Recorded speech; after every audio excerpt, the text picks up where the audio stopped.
Light in the Dark Ages, The Leadership and Legacy of St. Patrick, by Braden VanVleet. Hello class, welcome to World Civilizations. Today, as you know, we have been talking about the phases of early Christian expansion. Christianity spread first to the Jewish culture, then to Rome, and then from there to Ireland. The leadership of St. Patrick in being a missionary to this place created a legacy of Christianity there that would last hundreds of years and help preserve the new religion in Northern Europe. The Celts were a warlike people who had raided the coasts of Britain and the mainland for centuries. At this same time, the Roman Empire had suffered a series of bad emperors and civil war, and was beginning to crumble from within. In 460, shortly after St. Patrick's death, the Roman Empire was overrun by Germanic tribes, pagans people. They were not familiar with the new religion, nor did they know of it. The work of St. Patrick's followers as missionaries to these peoples preserved that new religion, Christianity, in the northern parts of Europe.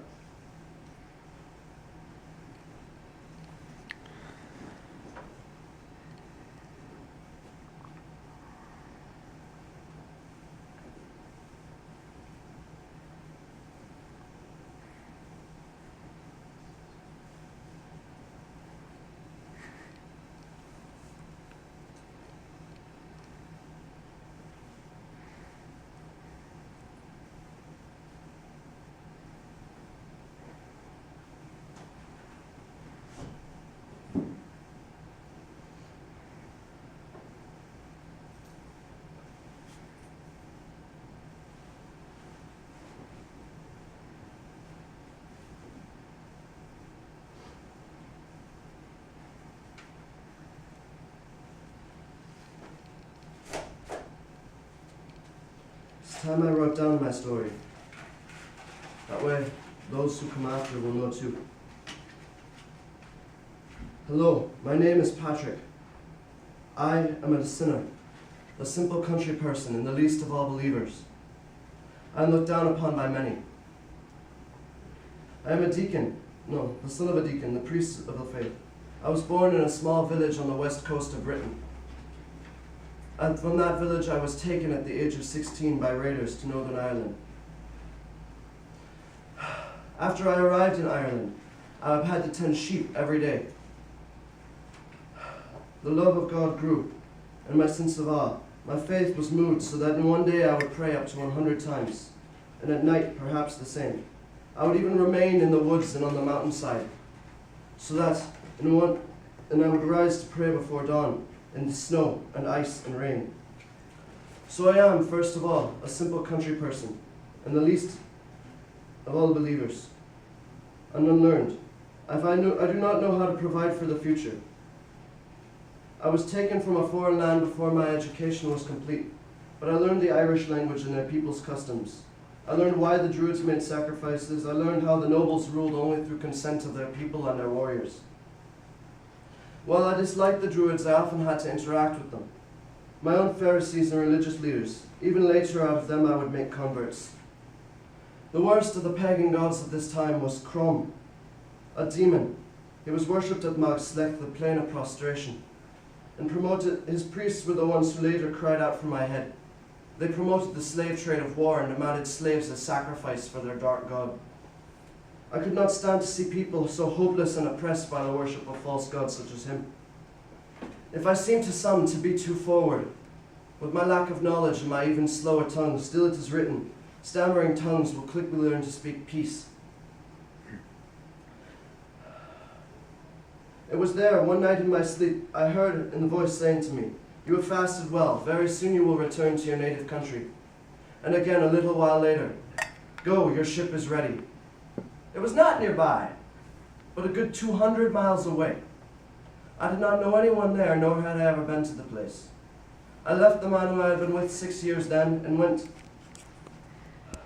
I feared nothing while I was on the journey to that ship. A few years later, I was again with my parents in Britain. They welcomed me as a son and pleaded with me that after all the many tribulations I had undergone, I should not leave them again.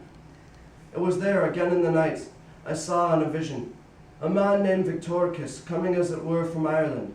He had a great many letters with him, so many they could not be counted. To me he gave one of these. I read out the beginning of the letter, the voice of the Irish. And it was at once I could hear those who stood beside the western sea, crying out with one voice, O holy boy, we beg you, come walk among us. My heart was moved, and I could read no further.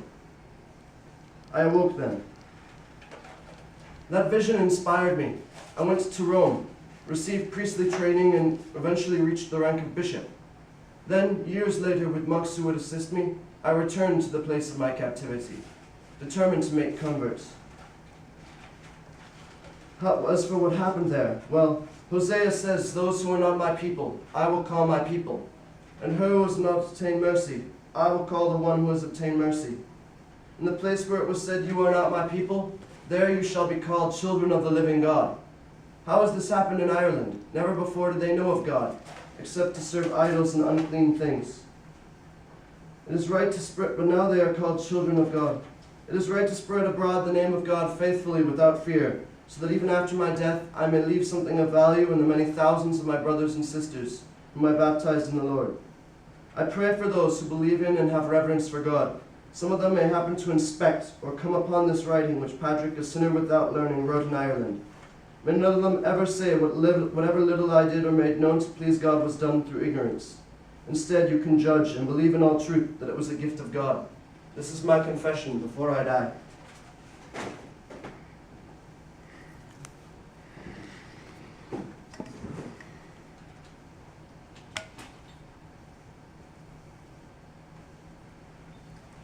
Hello, my name is Brother Braden.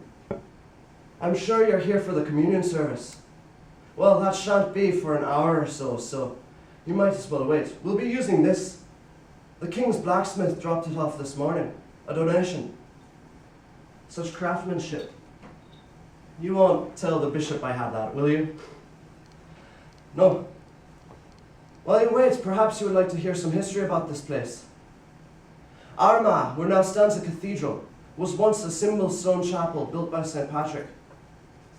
He brought the faith to this land, you know, made many converts, even out of the kings and the druids. Soon after Patrick's death, the Roman Empire was overrun by German barbarians, pagans who knew not of God or Christ. His followers from here in Ireland launched a missionary effort out to all the northern lands. Were it not, some of them even became saints themselves. Columba, who ministered to the Picts, is the most famous. I myself am training to be a missionary, that I might also spread the word of God. No. But you're not here to hear of that.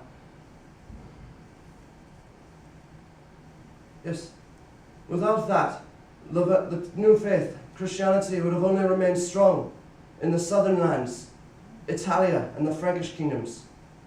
It would have been all but forgotten here, and in Britain, and in the northern lands.